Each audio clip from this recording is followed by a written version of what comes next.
जय गुरु जी, शुक्राना गुरु जी, मेरी प्यारी संगत जी। गुरु जी का अनंतम अनंतम शुक्राना, लख लख बार शुक्राना। संगत जी कहते हैं ना, दिल से की हुई पूजा, दिल से की हुई अरदास हमेशा पूरी होती है। सबसे पहले गुरु जी के दर्शन। ओम नमः शिवाय, शिव जी सदा सहाय। ओम नमः शिवाय, गुरु जी सदा सहाय। संगत जी देखो, हम दिल से सेवा करते हैं, अपनी सेवा में हम कोई कमी नहीं छोड़ते, हम अपनी सेवा को पूर्ण करने की कोशिश करते हैं किसी भी परिस्थिति में। क्योंकि संगत जी सेवा जब कबूल होती है, जब हमारे दिल से हो, हमारे मन से हो, हर चीज़ हो। इसलिए गुरु जी हर पाठ को शुरू होने से पहले अपने दर्शन देते हैं। हर सत्संग में आप अगर देखोगे तो एक गुरु जी का वर्ड जरूर आता है, इसमें गुरु जी हर सत्संग में अपने दर्शन देते हैं। तो संगत जी फिर भी संगत जी इग्नोर करते, कहते ये तो मेरे लिए नहीं है, ये तो मेरे पास हो नहीं रहा। आपके लिए नहीं है, माना, चलो आपने मान लिया, मैंने आपकी बात को ट्रू कह दिया, लेकिन क्या आप उसे आपने नहीं सुना उसे, क्योंकि आपके लिए नहीं, आपने उसे इग्नोर कर दिया। अगर आप उसको सुनोगे, आप में उसे हो सकता है आने वाले फ्यूचर के लिए कोई हिंट हो सकता है प्रेजेंट में आपके लिए कोई हिंट हो, जिसे आपको पढ़ के सुन के पता चल जाए और आप सतर्क हो जाओ और आप उस चीज़ से बच जाओ। तो इसलिए कहते हैं गुरु जी की महिमा को कोई नहीं समझ पाया। अगर गुरु जी की महिमा को समझना है तो गुरु जी में लीन होना पड़ेगा, गुरु जी को संपूर्ण समर्पण करना पड़ेगा। पाठ को सुनो, गुरु जी का मंत्र जाप करो। आइए गुरु जी के मंत्र जाप से पाठ को शुरू करते हैं। ओम नमः शिवाय, शिव जी सदा सहाय। ओम नमः शिवाय, गुरु जी सदा सहाय। संगत जी मैं तो बार बार एक ही बात कहता हूँ, गुरु जी पे विश्वास रखो और पाठ को इग्नोर मत करो। जय गुरु जी। जय गुरु जी।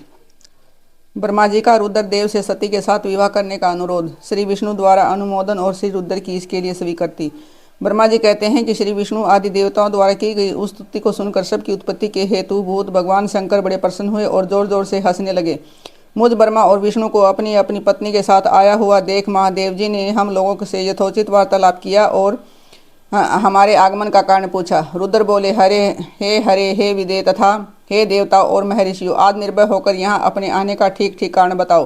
तुम लोग किस लिए यहाँ आए हो और कौन सा कार्य आ पड़ा है, वह सब मैं सुनना चाहता हूँ, क्योंकि तुम्हारे द्वारा की गई स्तुतियों से मेरा मन बहुत प्रसन्न है। मुने महादेव जी के इस प्रकार पूछने पर भगवान विष्णु की आज्ञा से मैंने वार्तालाप आरंभ किया।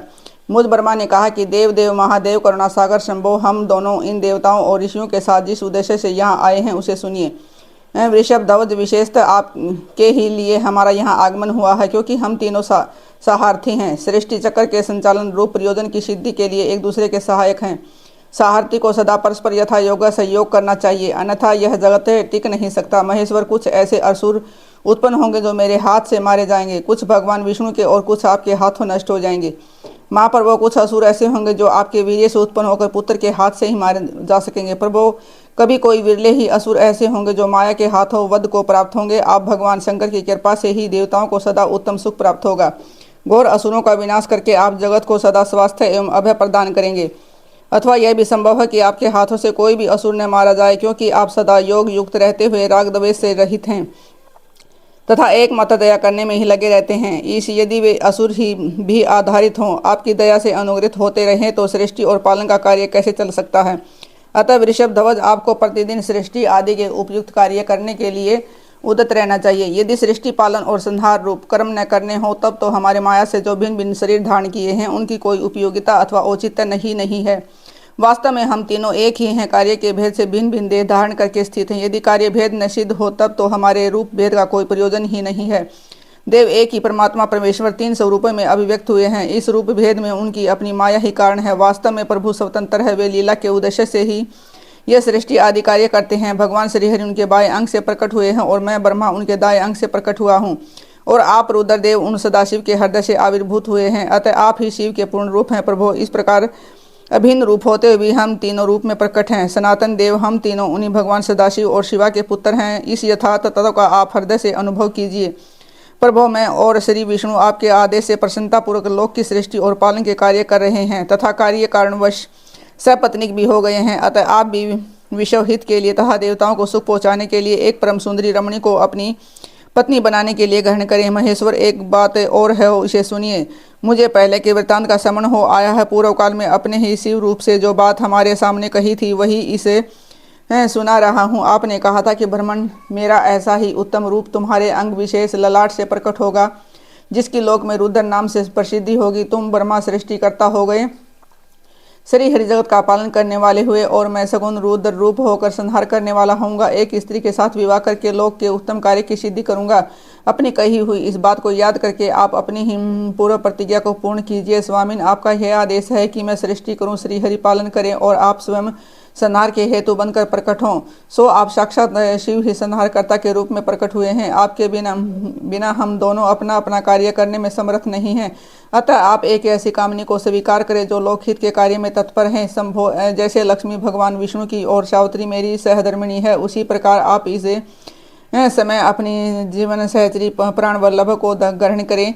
मेरी यह बात सुनकर लोकेश्वर महादेव जी के मुख पर मुस्कुराहट दौड़ गई और वे श्रीहरि के सामने मुझसे इस प्रकार बोले। ईश्वर ने कहा कि ब्रह्मण हरे, तुम दोनों मुझे सदा ही अत्यंत प्रिय हो। तुम दोनों को देखकर मुझे बड़ा आनंद मिलता है। तुम लोग समस्त देवताओं में श्रेष्ठ था, त्रिलोकी के स्वामी हो। लोकहित के कार्य में मन लगाए रहने वाले तुम दोनों का वचन मेरी दृष्टि में अत्यंत गौरवपूर्ण है, किंतु सुरश्रेष्ठ गण मेरे लिए विवाह करना उचित नहीं होगा, क्योंकि मैं तपस्या में संलग्न रहकर सदा संसार से विरक्त ही रहता हूँ और योगी के रूप में मेरी प्रसिद्धि है, जो निवृत्ति के सुंदर मार्ग पर स्थित है, अपने आत्मा में ही रमण करता, आनंद मनाता, निरंजन माया से निर्लिप्त है, जिसका शरीर अद्भुत दिगंबर है, जो ज्ञानी, आत्मदर्शी और कामना से शून्य है, जिसके मन में कोई विकार नहीं है, जो भोगों से दूर रहता है तथा जो सदा अपवित्र और अमंगल वेशधारी है।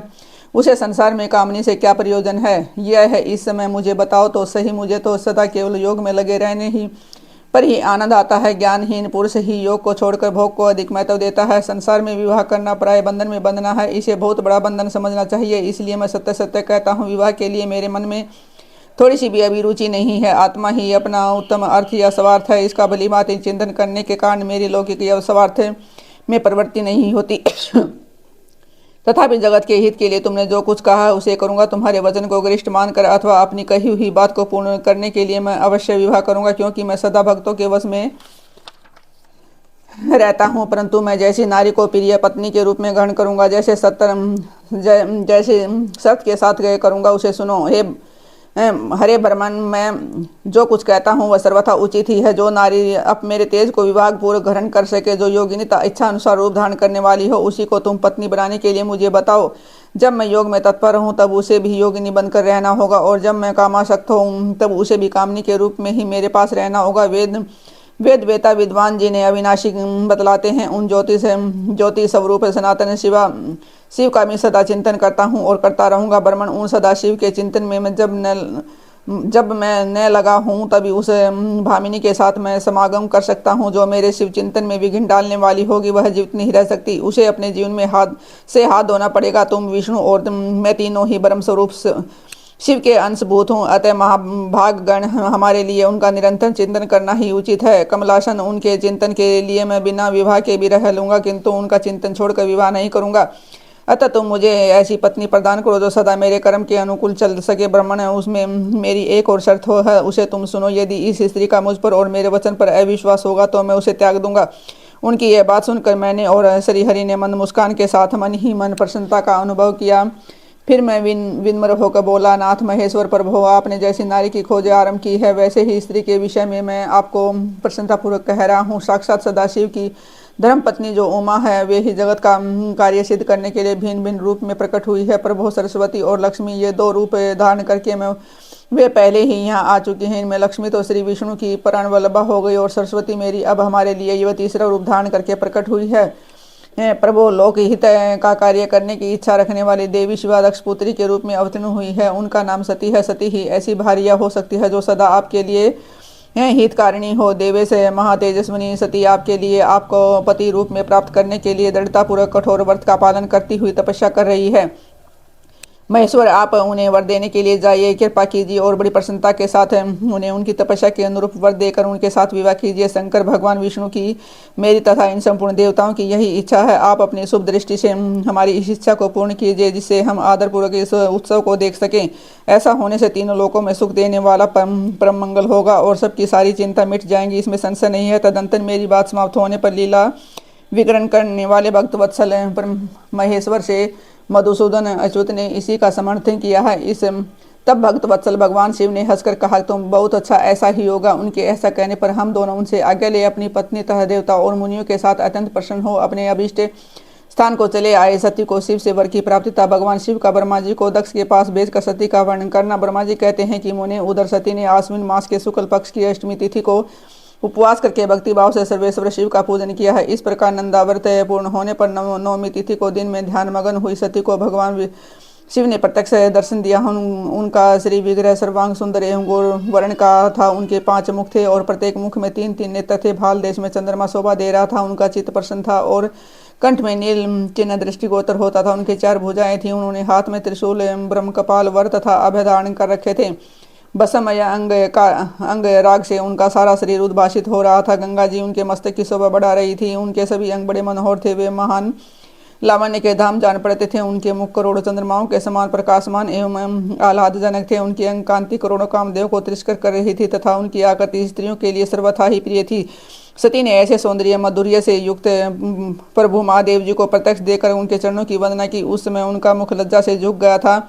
तपस्या के पुंज का फल प्रदान करने वाला महादेव जी उन्हीं के लिए कठोर व्रत धारण करने वाली सती को पत्नी बनाने के लिए प्राप्त करने की इच्छा रखते हुए उनसे इस प्रकार बोले। महादेव जी ने कहा कि उत्तम व्रत का पालन करने वाली दक्ष नंदिनी, मैं तुम्हारे इस व्रत से बहुत प्रसन्न हूँ, इसलिए कोई वर मांगो। तुम्हारे मन को जो अभिष्ट होगा वही वर मैं तुम्हें दूंगा। ब्रह्मा जी कहते हैं कि मुने जगदीश्वर महादेव जी यद्यपि सती के मनोभाव को जानते थे तो भी उनकी बात सुनने के लिए बोले कोई वर मांगो, परंतु सती लज्जा के अधीन हो गई थी। इसलिए उनके हृदय में जो बात थी वे स्पष्ट शब्दों में कह न सके। उनका जो अभिष्ट मनोरथ था वह लज्जा से आच्छादित हो गया था। प्रणाम वल्लभ शिव का प्रिय वचन सुनकर सती अत्यंत प्रेम में मगन हो गई। इस बात को जानकर भक्त वत्सल भगवान शंकर बड़े प्रसन्न हुए और शीघ्रता पूर्वक बारंबार कहने लगे वर मांगो। सत्पुरुषों के आश्रय भूत अंतर्यामी शंभु सती की भक्ति के वशीभूत हो गए थे। तब सती ने अपनी लज्जा को रोककर महादेव जी से कहा कि वर देने वाले प्रभु, मुझे मेरी इच्छा के अनुसार ऐसा वर दीजिए कि जो टल न सके। भक्त वत्सल भगवान शंकर ने देखा सती अपनी बात पूरी नहीं कर पा रही है, तब वे स्वयं ही उनसे बोले देवी तुम मेरी भार्या हो, जाओ। अपने अभिष्ट फल को प्रकट करने वाले उसके इस वचन को सुनकर आनंद मगन हुई सती चुपचाप खड़ी रह गई, क्योंकि वे मनोवांछित वर पा चुकी थी। फिर दक्ष कन्या प्रसन्न हो दोनों हाथ जोड़ मस्तक झुका भक्त वत्सल शिव से बारंबार कहने लगी। सती बोली देवादिदेव महादेव प्रभो जगतपते, आप मेरे पिता होकर एक वैवाहिक विधि से मेरा पानी ग्रहण करें। ब्रह्मा जी कहते हैं कि नारद सती की यह बात सुनकर भक्त वत्सल महेश्वर ने प्रेम से उनकी ओर देखकर कहा प्रिय ऐसा ही होगा। जब दक्ष कन्या सती भी भगवान शिव को प्रणाम करके भक्तिपूर्वक विदा मांगी जाने की आज्ञा प्राप्त करके मोह और आनंद से युक्त हो माता के पास लौट गई। इधर भगवान शिव भी हिमालय पर अपने आश्रम में प्रवेश करके दक्ष कन्या सती के वियोग से कुछ कष्ट का अनुभव करते हुए उन्हीं का चिंतन करने लगे। देवर्षि फिर मन को एकाग्र करके लौकिक गति का आश्रय ले भगवान शंकर ने मन ही मन मेरा समन किया। त्रिशूलधारी महेश्वर के समन करने पर उनकी सिद्धि से प्रेरित हो मैं तुरंत ही उनके सामने आ खड़ा हुआ। तात हिमालय के शिखर पर जहाँ सती के वियोग का अनुभव करने वाले महादेव जी विद्यमान थे, वहीं में सरस्वती के साथ उपस्थित हो गए। देवर्षि सरस्वती सहित मुझे आया देख सती के प्रेम पास में बंधे हुए शिव उत्सुकता पूर्वक बोले। शंभु ने कहा कि ब्रह्मण, मैं जब से विवाह के कार्य में स्वार्थ बुद्धि कर बैठा हूँ, तब से अब मुझे इस स्वार्थ में ही सत्व सा प्रतीत होता है। दक्ष कन्या सती ने बड़ी भक्ति से मेरी आराधना की है। उसके नंदाव्रत के प्रभाव से मैंने उसे अभिष्ट वर देने की घोषणा की है। ब्रह्मण, तब उसने मुझसे यह वर मांगा कि आप मेरे पति हो जाइए। यह सुनकर सर्वथा संतुष्ट हो मैंने भी कह दिया कि तुम मेरी पत्नी हो जाओ। जब दक्षयायनी सती मुझसे बोली जगतपते, आप मेरे पिता को सूचित करके विवाहिक विधि से मुझे ग्रहण करें। ब्रह्मण, उनकी भक्ति से संतोष होने के कारण मैंने उनका अनुरोध भी स्वीकार कर लिया है। विधाता है। तब सती अपनी माता के घर चली गई और मैं यहाँ चला आया। इसलिए अब तुम मेरी आज्ञा से दक्ष के घर जाओ और ऐसा यत्न करोगे जिसे प्रजापति दक्ष शीघ्र ही मुझे अपनी कन्या का दान कर दे। उनके इस प्रकार आज्ञा देने पर मैं कृतकृत्य और प्रसन्न हो गया और उस भक्त वत्सल विश्वनाथ से इस प्रकार बोला। मुझ ब्रह्मा ने कहा कि भगवान शंभु, आपने जो कुछ कहा है उस पर भली भांति विचार करके हम लोगों ने पहले ही उसे सुनिश्चित कर दिया है। वृषध्वज इसमें मुख्यतः देवताओं का और मेरा भी स्वार्थ है। दक्ष स्वयं ही आपको अपनी पुत्री प्रदान करेंगे, किंतु आपकी आज्ञा से मैं भी उनके सामने आपका संदेश कह दूंगा। सर्वेश्वर महाप्रभु महादेव जी से ऐसा कहकर मैं अत्यंत वेगशाली रथ के द्वारा दक्ष के घर जा पहुंचा। नारद जी ने पूछा, वक्ताओं में श्रेष्ठ महाभाग विधाता बताइए, जब सती घर पर लौट कर आई तब दक्ष ने उनके लिए क्या किया। ब्रह्मा जी ने कहा, तपस्या करके मनोवांछित वर पाकर सती जब घर को लौट आई तब वहां उन्होंने माता पिता को प्रणाम किया। सती ने अपनी सखी के द्वारा माता पिता को तपस्या संबंधी सब समाचार कहलवाया। सखी ने यह भी सूचित किया कि सती को महेश्वर से वर की प्राप्ति हुई है और वे सती की भक्ति से बहुत संतुष्ट हैं। सखी के मुंह से सारा वृत्तांत सुनकर माता पिता को बड़ा आनंद प्राप्त हुआ और उन्होंने महान उत्सव किया।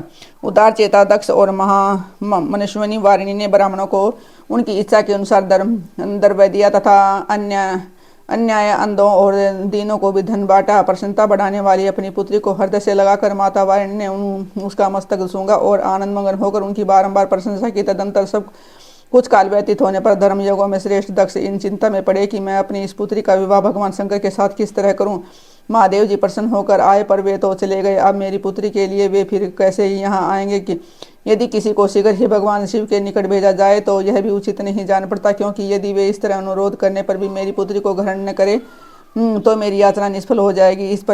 इस प्रकार की चिंता में पड़े हुए प्रजापति दक्ष ने के सामने में सरस्वती के साथ सहसा उपस्थित हुआ, परंतु पिता को आया देख दक्ष प्रणाम करके विनीत भाव से खड़े हो गए। उन्होंने मुझ स्वयंभू को यथा योग आसन दिया। तदंतर दक्ष ने जब मेरे आने का कारण पूछा, तब मैंने उनसे सब बातें बताकर उनसे कहा कि प्रजापति, भगवान शंकर ने तुम्हारी पुत्री को प्राप्त करने के लिए निश्चय ही मुझे तुम्हारे पास भेजा है।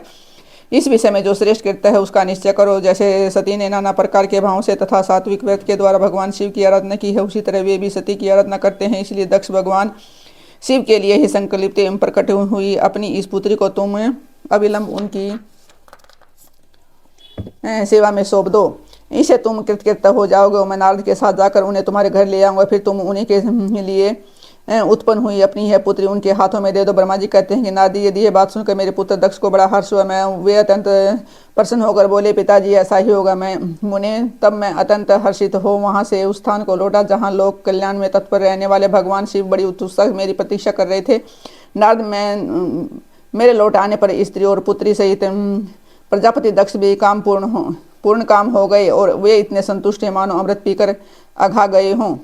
जय गुरु जी, शुक्राना गुरु जी। संगत जी, पाठ में बहुत शक्ति है। कैसे सती माता ने महादेव जी को प्रसन्न करके अपना मन वांछित फल मांगा।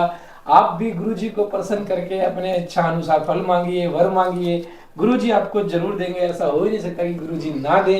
पाठ को जरूर एंड तक सुनिए, प्यारे सा कमेंट करिए, अपनी हाजिरी लगाइए। संगत जी, मैं ये कहना चाहूंगा कि जब जब दिल से पूजा होती है ना, तो आपकी सफल जरूर होती है। गुरु जी कहते हैं मैं परीक्षा लूंगा, नींबू की तरह निचोड़ूंगा, लेकिन मैं देखूंगा आपको मेरे ऊपर भरोसा है या नहीं है, या आप डगमगा जाते हो कि गुरु जी के होते हुए ऐसा हो गया, गुरु जी के होते हुए ये हो गया, ये है वो ऐसा है। नहीं, मैं ये सब चेक करूंगा कि तुम्हें गुरु जी के अलावा किसी और पे भरोसा है या नहीं है। अगर तुमने उस परिस्थिति में भी गुरु जी पे भरोसा कर लिया तो समझो गुरु जी ने आपको सब कुछ दे दिया, क्योंकि गुरुजी परीक्षा तो लेंगे। नींबू से भी अच्छे तरीके से निचोड़ते हैं, नींबू में तो फिर भी पल्पीज रह जाते हैं निचोड़ने के बाद, लेकिन गुरुजी नहीं छोड़ते पल्पीज भी। तो संगत जी, पाठ को जरूर सुनिए। जय गुरु जी, शुक्राना गुरु जी।